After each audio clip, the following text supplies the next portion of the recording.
The most typical of all silhouettes in Africa is not the giraffe or the classic flat-top thorn tree. It is the tall, castle-like shape of the termite mound. The insects that build these mounds don't look very interesting. They certainly don't look like a creature that dominates much of Africa, both in terms of numbers and their effect upon the landscape. The elephant will eat only 10% of this tree it has pushed down. The rest will be devoured by termites. The amount eaten by one individual is tiny, but they exist in numbers that defy the imagination. There are over 1 million wildebeest on the Serengeti. Even when they're spread out over the plains like this, it's a figure you can never really grasp. Yet to termites, 1 million is no more than one rather small family. Termites are blind, but they create some of the world's most graceful architecture. They are no bigger than match heads, yet the homes they build weigh tens of tons and may be over 20 feet tall. The pyramids and man's other great works are pathetic in comparison. The mounds are remarkable in their own right, but also they are focal points in the bush country, and they attract a great variety of visitors. Creatures like the aardvark and the aardwolf, and a whole alphabet of strange and specialized animals who come to the mound and call it home. This is the story of those mounds, of the extraordinary insect society that builds them, and the unlikely collection of creatures that use them as a source of food and shelter. This is the story of those incredible castles of clay.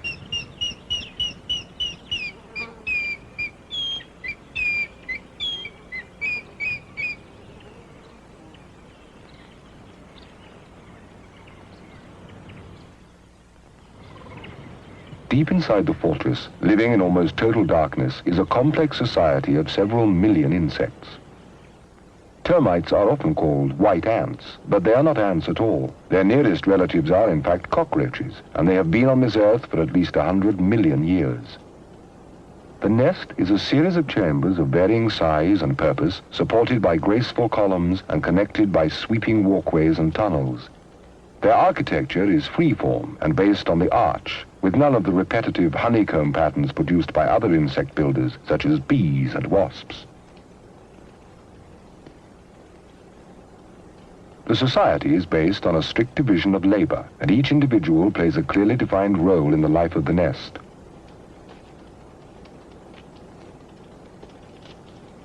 About 2% of the population are soldiers, equipped with massive heads and powerful jaws. They come in 2 sizes, major and minor, and all of them are sterile females. The workers come in 2 sizes and 2 sexes, and they too are all sterile. The minor workers perform household chores, while the majors are responsible for construction and maintenance. They are the world's greatest builders. Using their saliva as cement, they assemble, grain by grain, some of the most extraordinary structures in nature. Termite mounds come in a great variety of shapes, sizes, and colors. Where there is heavy rainfall, they deflect it with their own umbrellas. Where it is oven hot, they carry off the heat through tall chimneys.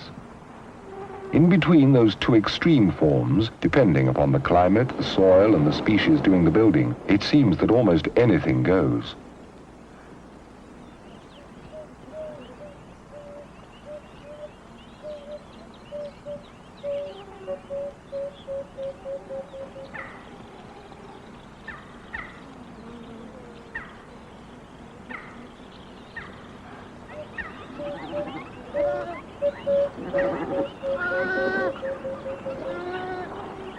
Scaled up to human dimensions, a 20-foot termite mound would be 2.5 miles high, 10 times the height of our tallest skyscraper.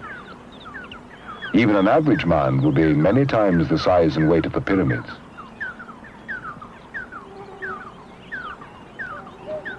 The classic mounds are the 10-foot-high castles found on the savannah, and it is these Gothic towers that we are going to take a closer look at. The heart of a termite colony is a cell that is built like a nuclear-age military command post.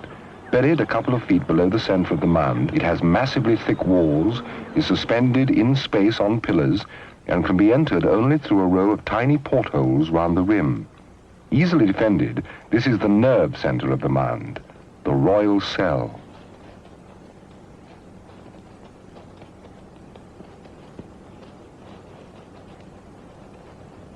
Permanently sealed inside it are the king and queen.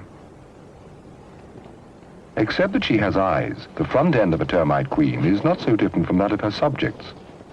But from the waist down, it's another story.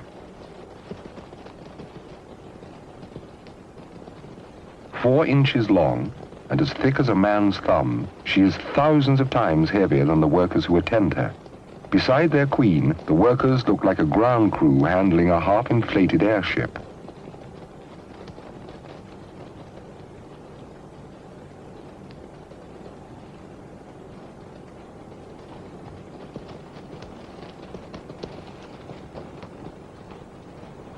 The king is much larger than the workers, but is still tiny alongside the queen.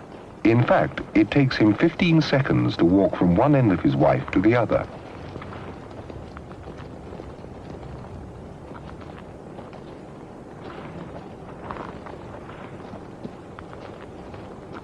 The queen is just an enormous egg-laying machine. Every day, and she lives for up to 15 years, she lays almost a third of her own weight in eggs, an incredible 30,000 eggs a day. As the eggs are laid, the workers collect them and carry them off, and with one arriving every few seconds, it is an endless task. Because they are sealed in, the king and queen must be fed by workers who regurgitate their own last meal. The soldiers must be fed too, because their jaws are so specialized for fighting that they are unable to feed themselves.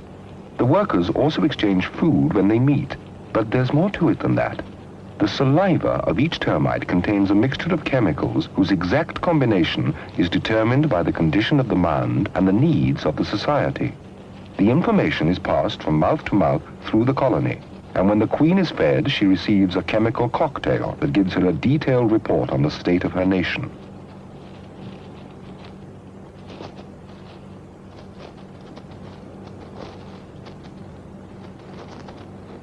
Like the centralized command post that she is, the queen takes in and processes all this information, and then from the other end, she exudes the chemical equivalent of a computer printout that contains all the instructions needed for the running of the mound.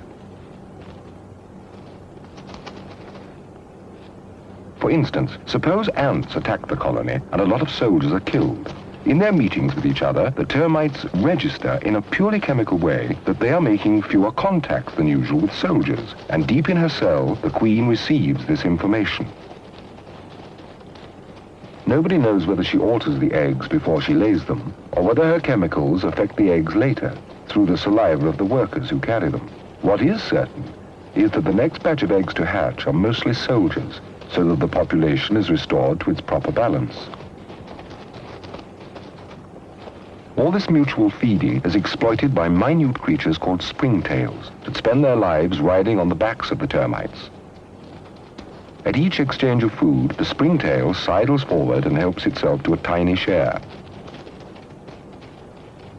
Springtails are quite democratic. From queen to commoner is just a tiny hop. So, although she's imprisoned for life, the queen's influence reaches every one of her millions of subjects. The king has an important role too. If he's removed, the queen soon starts to lay infertile eggs.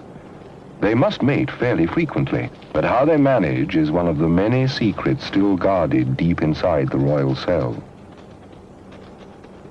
Above the queen's cell is a labyrinth of interconnected chambers that forms the main part of the nest.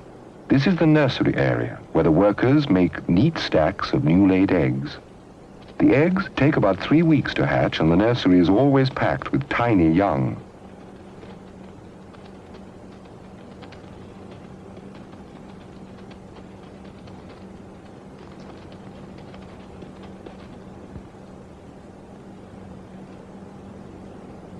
Termites don't have a larval stage like most insects. What emerges from the eggs is a perfectly formed animal, no bigger than a pinhead, a delicate miniature in spun glass.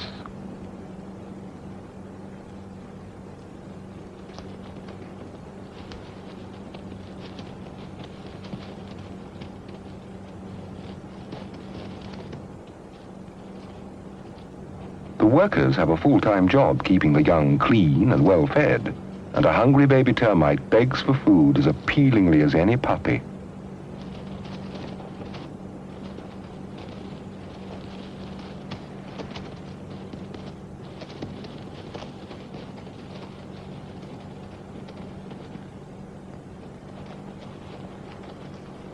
These new generations make up almost 50% of the population. To gather food for all these mouths, the workers dig tunnels that radiate out as far as 50 yards from the mound. When they find food, such as this fallen weaver bird's nest, they come to the surface and in a few hours cover it with a shell of mud.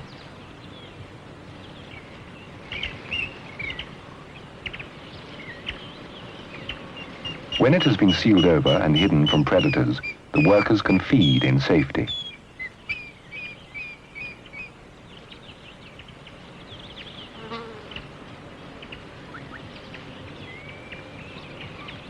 The inhabitants of a large mound remove about half a ton of vegetation litter a year. But they're not just keeping Africa tidy. Particularly in the drier areas, the flow of energy will be slowed down because vegetation takes so long to decay. But the termites very quickly eat it. In turn, they themselves are eaten by a great variety of predators. As a result, the nutrients that would otherwise be locked up in the dead wood are rapidly recycled into the system, making it a richer and more varied place.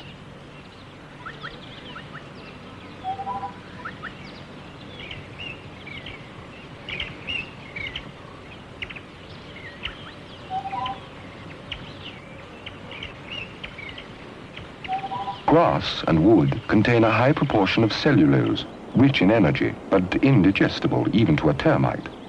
So the workers chew it all up, and back inside the mound, they use it to build convoluted hanging gardens that have the texture and smell of damp cork.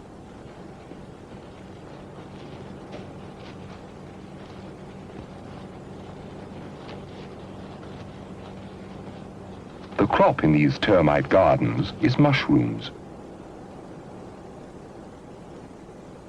The mushrooms produce an enzyme that can break down the cellulose into a digestible form. A hungry termite first eats some of the garden material and then nibbles on a mushroom, thus mixing in its stomach one of the most indigestible meals in nature and the magic means of digesting it.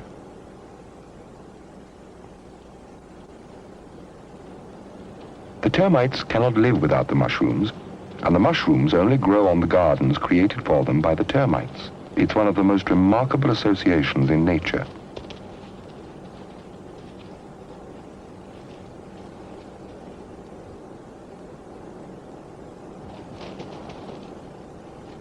The fungus gardens grow in a mass of bun-shaped cells situated above and around the nurseries. Housing and food are now taken care of. But there's another basic problem to be solved. Several million active little bodies, plus the growing process in the fungus gardens, give rise to a lot of heat, to which termites are very sensitive. So they build an air conditioning system, which takes the form of a series of chimneys running through the mound. Warm air rises through these chimneys and is replaced by cool air entering at the base of the mound. If it's a hot wind blowing, the workers go down as much as 150 feet to the water table. At the bottom of these wells, the workers fill their tiny bellies, climb back up to the nest, and spread the water on the walls, so that now the nest is cooled by evaporation. Their control over the system is very precise. By opening or closing the smaller chimneys and by varying the dampness of the walls, they keep the temperature constant to within 1 degree of a comfortable 85 degrees Fahrenheit. But there are complications. The air conditioning system provides a perfect, ready-made home for an army of uninvited guests.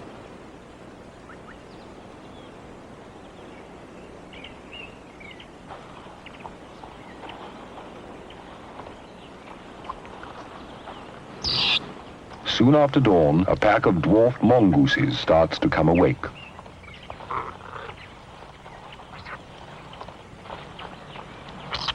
The youngsters are up first, and their play soon wakes up the adults, who come out to catch the morning sun. Before long, the termite tenement is alive with them.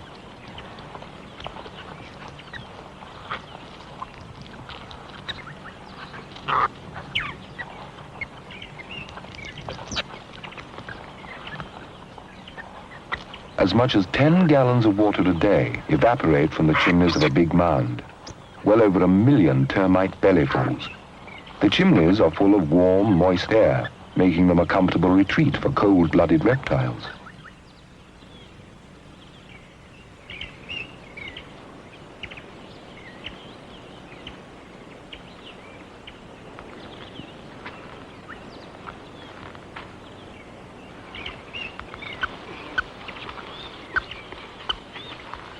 The most common is the monitor lizard, who grows to over 5 feet long and often shares a mound with a family of mongooses.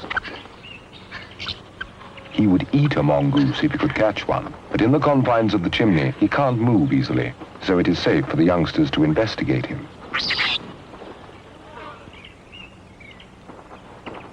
Another animal that often uses termite mounds is the jackal, who hides her pups down the chimneys.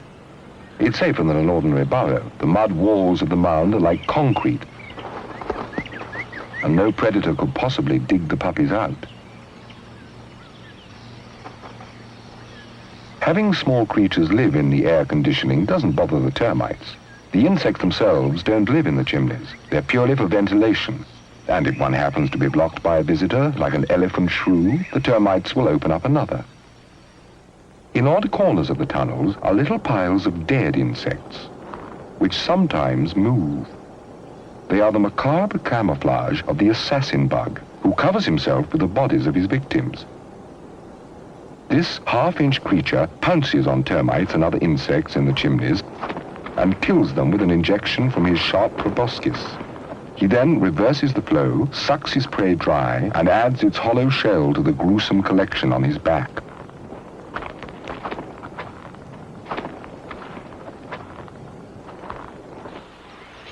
The dwarf mongooses are by far the most common of the mound's squatter population. They live in packs of up to 20 animals and are opportunists, feeding on almost anything they can find.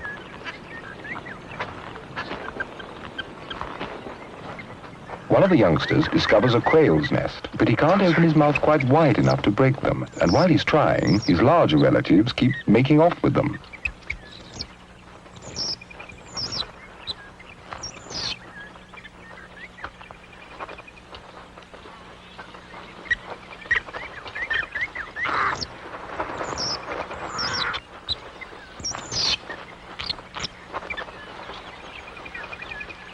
Soon there's just one left, and he'll fight anyone to keep it.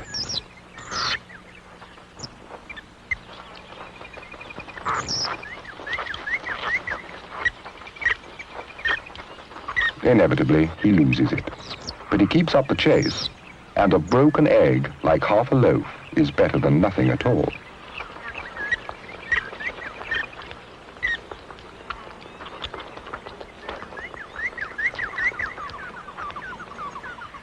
The monitor lizard, being cold-blooded, stays in the mound until it's well warmed up by the sun, and then it too sets out hunting. Like the mongooses, it eats anything that comes its way: insects, eggs, small mammals, or fellow reptiles. Anything that tastes edible to that ceaselessly flickering tongue.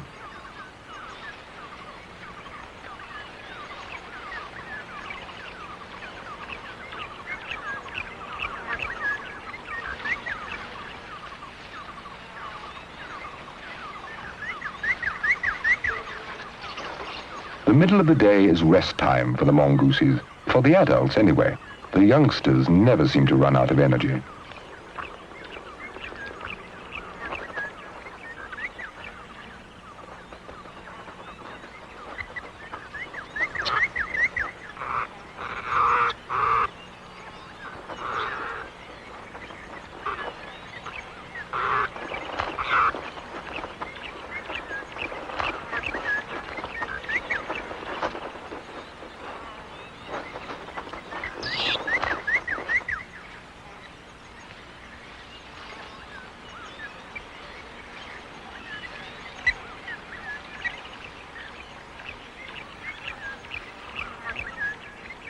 baby mongooses are just what the spitting cobra would like to find when it comes to the mound to search for food. But the mongooses have spotted him. And now the monitor too is returning to the mound.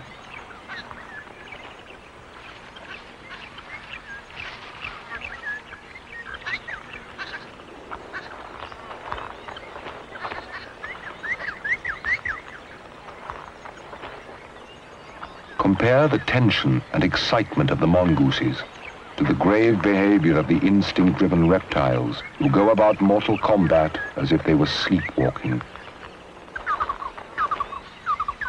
The spitting cobra is well named. Its fangs are like hypodermic needles with forward-facing holes. By violently throwing its mouth open, it squeezes the venom sacs and shoots its poison for up to 6 feet. It would temporarily blind a human, but the monitor is not impressed.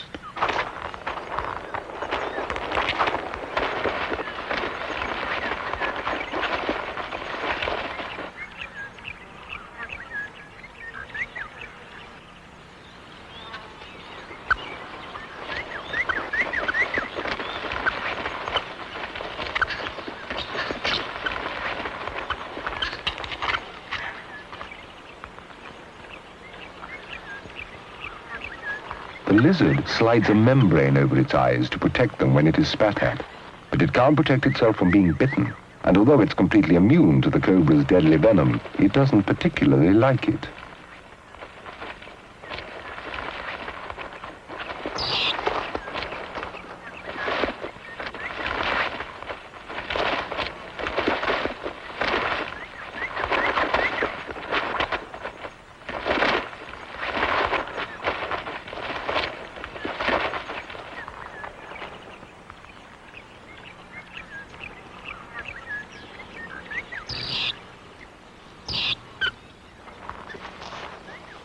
The lizard's technique is brutally effective. It simply beats the snake insensible and then crushes the life out of it. And as soon as it's dead, it will be swallowed whole, inch by battered inch.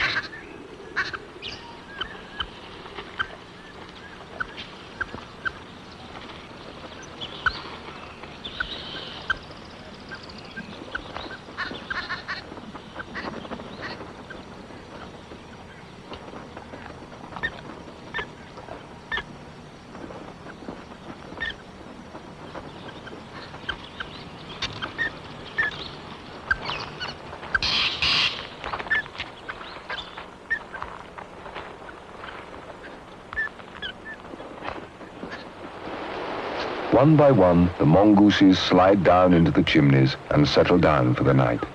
It's been quite a day. Tomorrow will see the beginning of a whole new season.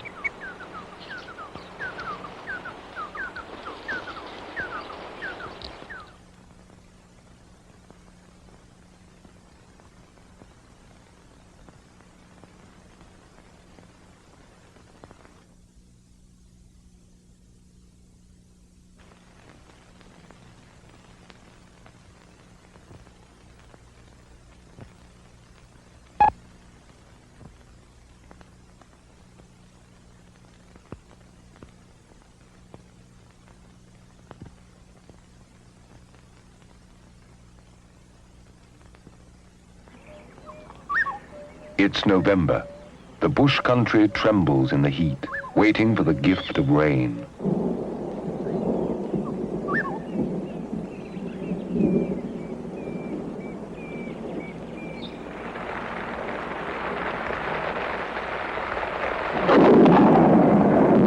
The hollow shell of mud that was once a weaver bird's nest crumbles and is washed back into the earth.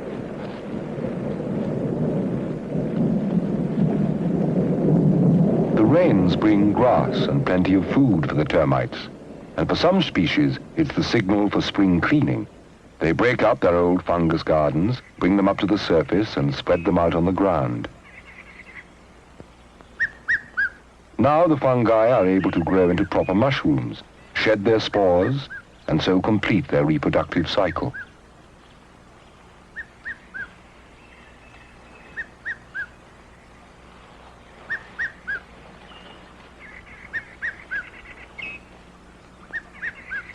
termites, meanwhile, build new gardens and plant them with spores collected from the ripening mushrooms. It strains belief to realize that this is a seed crop deliberately planted by a colony of insects. But deep inside the mounds, the rains have triggered an even stranger event. In the nurseries, a completely new caste of termite has been created, with large, dark eyes and stubby little wing buds. They will shed their skins once more, freeing their inch-long gossamer wings, and then they'll be ready to take to the air.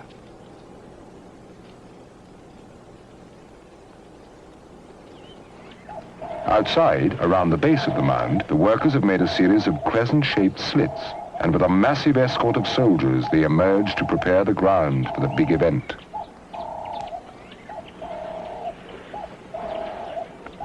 Any strange insects they find are killed and dragged away, and the whole area around the base is cleared of grass and twigs.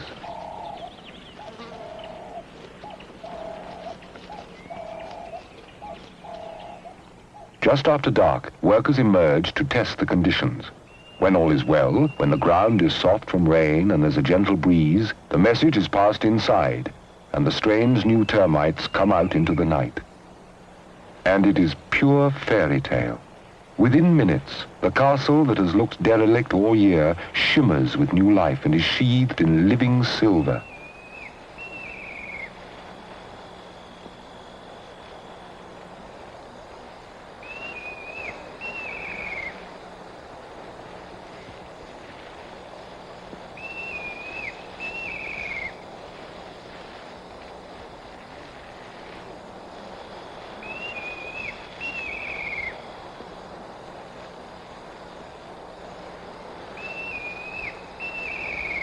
These new creatures are princes and princesses who, like Cinderella, have one magical night before returning to darkness and drudgery. They are called alates, the winged ones. And unlike workers or soldiers, they are fertile. This flight, synchronized with flights from other mounds in the area, is to disperse them and enable them to find a mate and start new colonies. Back at the mound, the workers tidy up, go inside, and seal up the holes. The magic is over in only about 15 minutes, and it happens only on one night in every year. For other species, it's a daytime event, and daylight reveals more of the mystery. The alates travel on the wind from 50 yards to several miles. When a female lands, she produces a chemical sex attractant, which she fans into the air with flailing wings. To a passing male, even one some distance away, it's irresistible.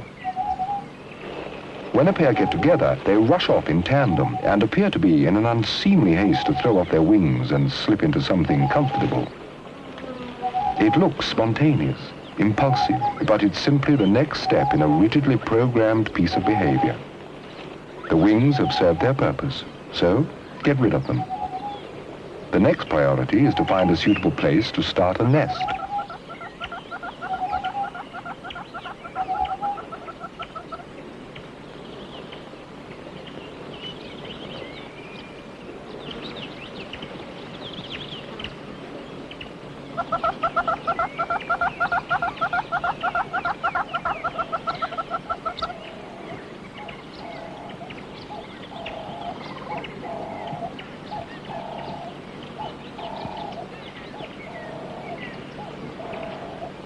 When they find the site, the pair dig down about a foot and hollow out a cell where the new queen will lay her eggs. Like the wings, the eyes have now served their purpose and will be used no more. The pair will spend the rest of their lives in total darkness. 6 months later, a new society is in the making, with a couple of soldiers, a few dozen workers, and even the beginnings of a fungus garden. But for every pair that settle down and start growing mushrooms, there are tens of thousands whose nuptial flight has a very different ending.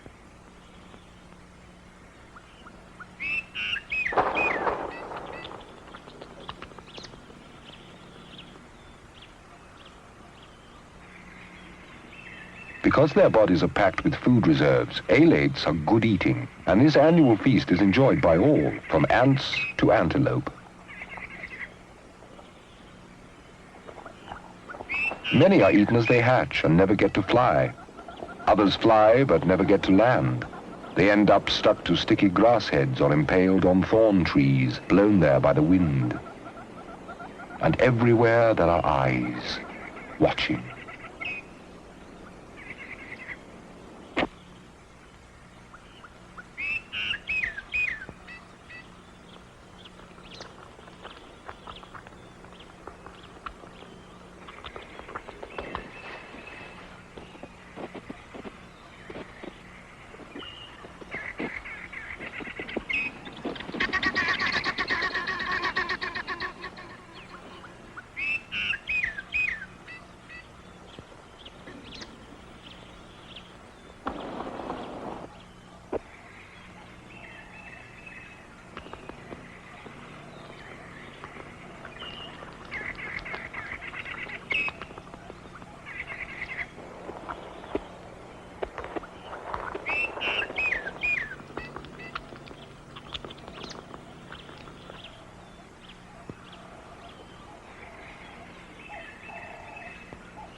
The nutrients that a few weeks ago were locked up in an old bird's nest are certainly getting around. And it's not just the smaller creatures that benefit.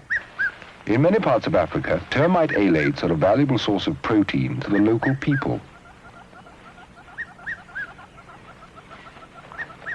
In the Pokot tribe of northern Kenya, termite mounds are individually owned by the men and are passed on to their sons just like any other possession.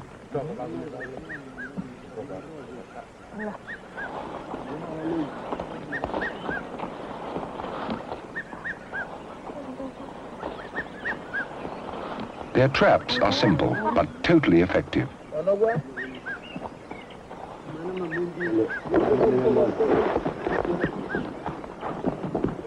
Leafy branches are piled on one side of the mound, then covered with a couple of cow skins. Next, all the flight holes around the base of the mound are blocked, so that the alates are forced to emerge underneath the skins. The edges of the trap are sealed with earth, leaving only one exit at the front, where a smooth-sided circular pit is dug.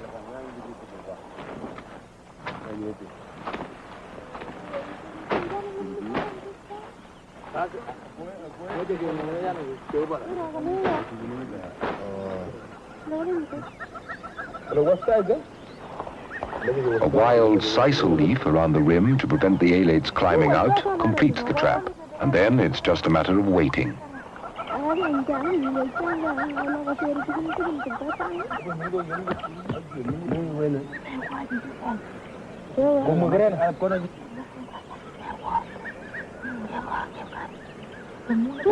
The alates emerge under the cowskin, head towards the light, and fall into the pit. A big mound will yield 4 or 5 gallons of termites.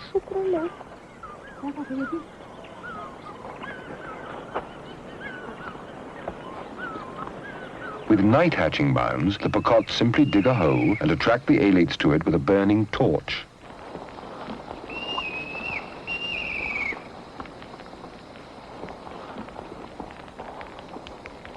Some are eaten fresh, but the bulk of the catch is taken home. Lightly roasted in their own fat, they last for months. They contain about 40% fat and 40% protein, and taste like a mixture of bone marrow and peanut butter. When they are ready, they are tossed to winnow out the wings.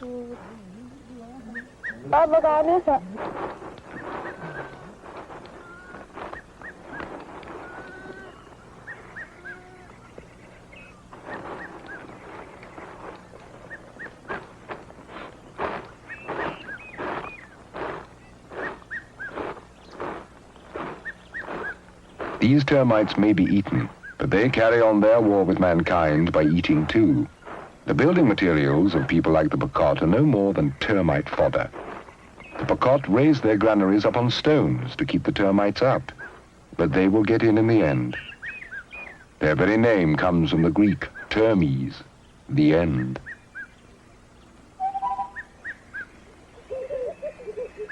In the past, there have been great kingdoms in Africa with monarchs who ruled from vast palaces.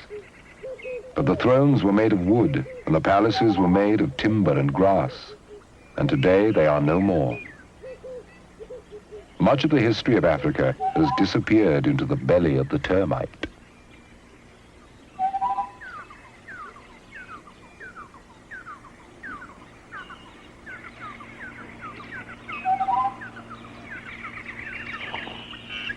Another creature that feeds on alates, even more colorful than the Pokot women, is the red and yellow barbet.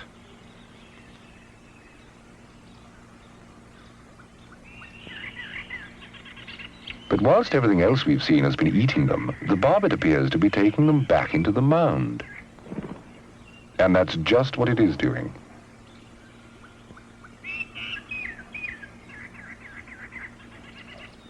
The barbet nests by tunneling a hole into the side of a mound, and there it rears its young.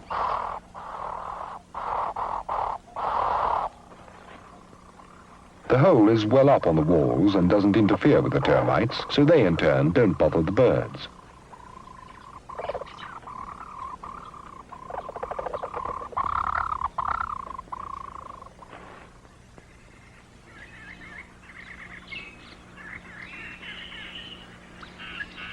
If the mound they're living in has just produced its alates, there's a plentiful supply of food right on the doorstep. But you can get just too much of a good thing. These babies are quite literally fed up with termites.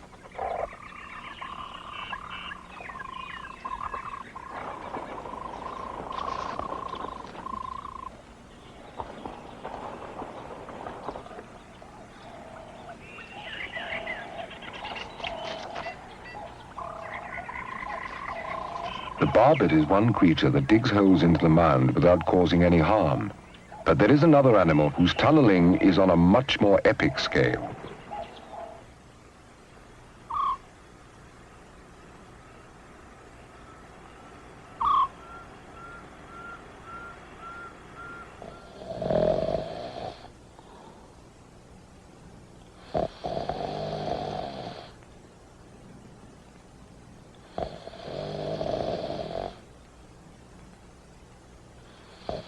This is the aardvark, the first word in the dictionary, the last word in anteater design. Its huge ears can pick up the sound of termites working below ground.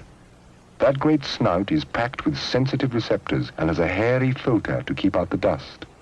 Those claws can open up the hardest of mounds, and once the termites are exposed, they'll come to a sticky end. But it's early yet, and the aardvark curls up for a little more sleep. When she does leave her burrow, she does so with a bang, leaping well clear so as to confuse any predator that might have been lying in wait. For several seconds, she pauses to listen and sniff the air for danger. Only when she's sure that the coast is clear does she relax and amble off on the hunt. We know she's a female because of that white tail, which makes it easier for her baby to follow her in the dark.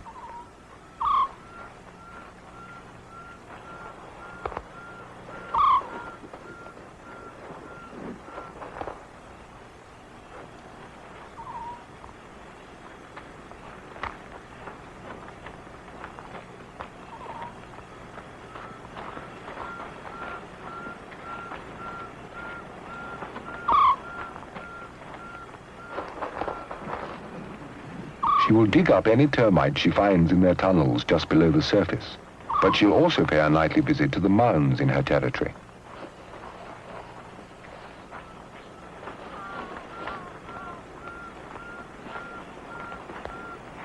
Their digging powers are legendary in Africa.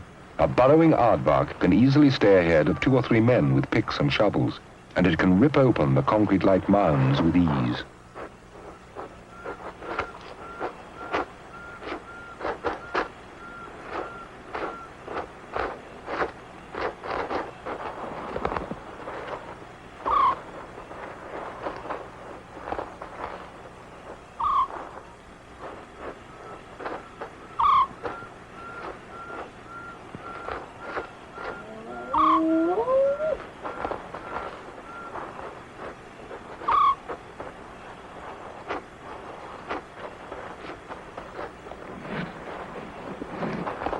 An adult aardvark weighs about 120 pounds. That such a large animal is able to expend so much energy in getting its food gives a good indication of just how rich a diet termites are.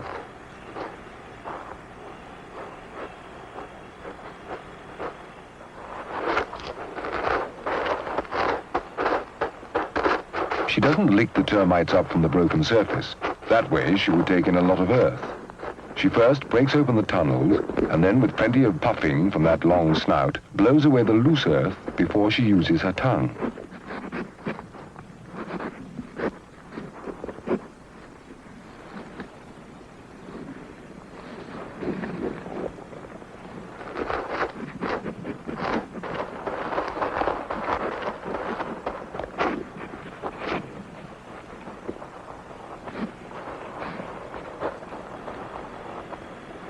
After feeding for a while, she'll move on to a fresh mound.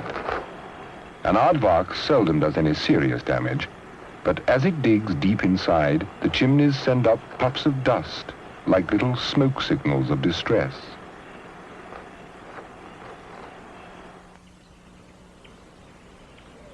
Most of the mounds in an aardvark's territory have holes dug in them, and these provide perfect homes for creatures like the porcupine, who likes to live in burrows, but whose feet are too weak to dig in hard ground.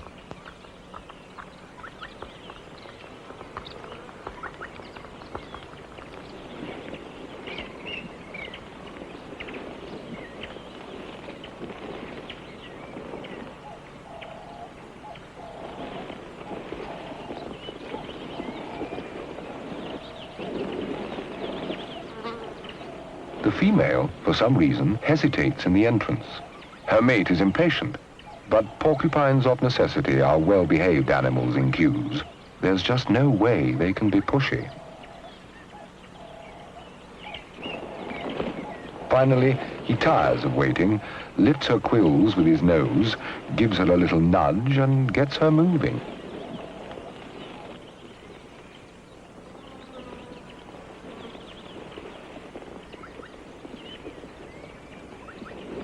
Porcupine quills are no more than hairs that have evolved into this formidable covering of needle-sharp spikes.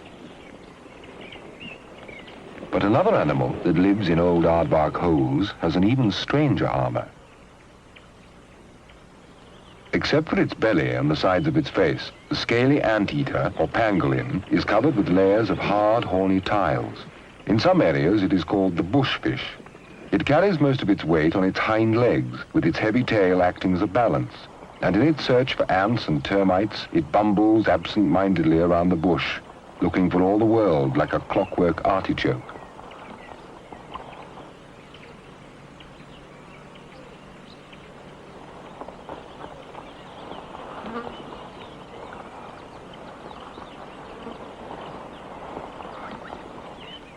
When she is hunting, the cheetah often uses a termite mound as a vantage point to search for prey.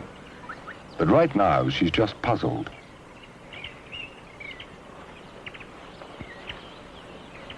The pangolin's protection was once thought to be made of the same material as tortoiseshell, or even of highly compressed hair, like rhino horn.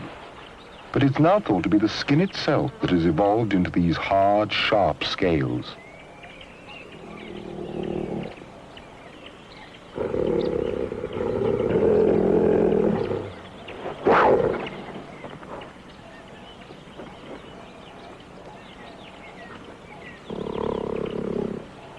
Wearily, the pangolin tucks in its head. It's been through all this before and knows that if it curls up and lies still for long enough, the cheetah will eventually get bored and go away. Yet another odd creature that moves into old aardvark holes is the aardwolf. And now we've come full circle, for like the aardvark, it too is specialized for feeding on termites.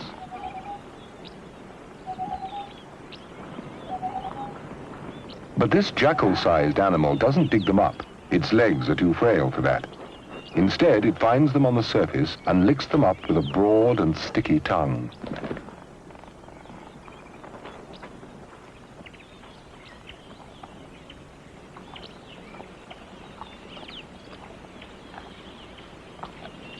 The termites that forage on the surface are called harvesters. They cut up grass into short lengths and then drag it down into their nests below ground. The aardwolf finds them by homing in on the tiny high-frequency noises that their jaws make as they snip through the grass stems.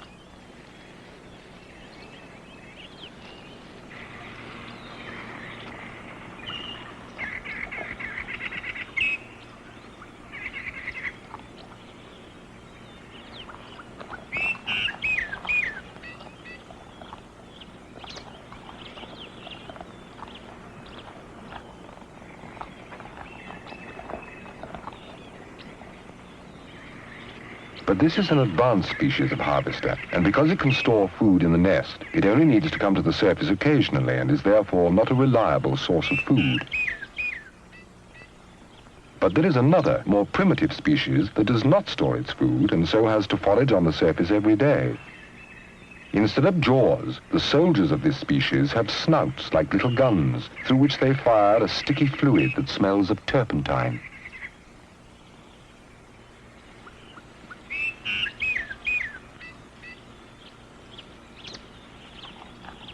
The aardwolf has a completely bare muzzle that's easy to lick clean when he's been shot at.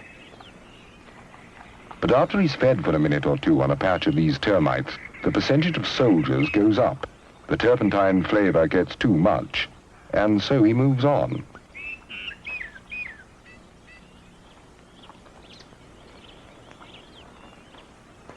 With almost 90% of its diet being just one species of termite, the aardwolf is one of the most specialized mammals on Earth.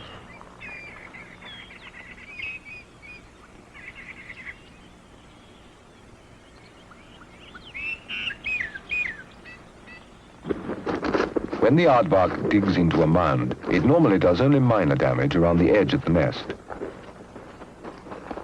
But sometimes, if one is really hungry, it will tear the heart out of a nest and leave it shattered and exposed. Responding to the inrush of cool air, the workers come pouring out to repair the damage, and the soldiers sound their clicking alarm by beating their heads on the ground.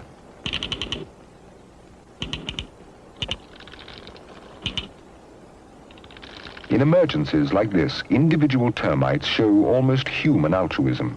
They will risk their lives to defend and rebuild the nest. The royal cell has been broken open, and the queen is helpless and exposed. Left in the open, she will soon die. She must be rescued immediately.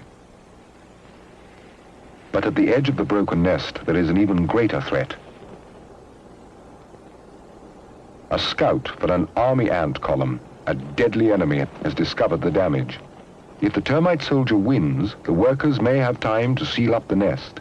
But if the army ant wins and goes off for reinforcements, the nest will be in mortal danger.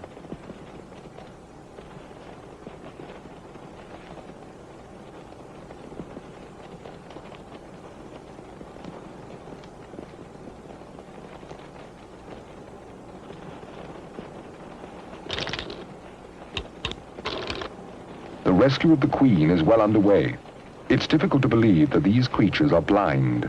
Guided only by chemical stimuli, they cooperate to push, pull, and lift the queen, and slowly, unbelievably, that vast body is moved towards safety.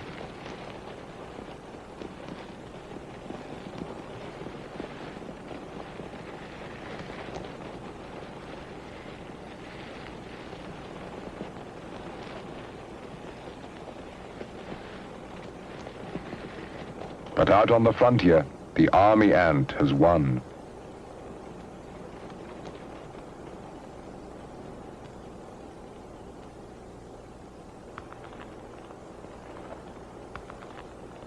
Even as some workers heave the queen inside the nest, others are building a wall behind her. Termite soldiers are designed for a defensive role. If the workers could repair most of the damage, the soldiers could defend any small gaps. But there isn't time. The termites and army ants will meet in open combat.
The queen is dead, and an army marches in to pillage her castle. Even if 1 million of her subjects survive, there is no way they can replace her. They will continue to live their little lives, to build and grow mushrooms and feed each other, but without a queen to renew it, the life of the mound will soon flicker and die. Now, when the rains come, instead of new life, they bring erosion and decay. With no new building, the mounds become rounded, and elephants, scratching their itches like great sanding machines, wear them away still more.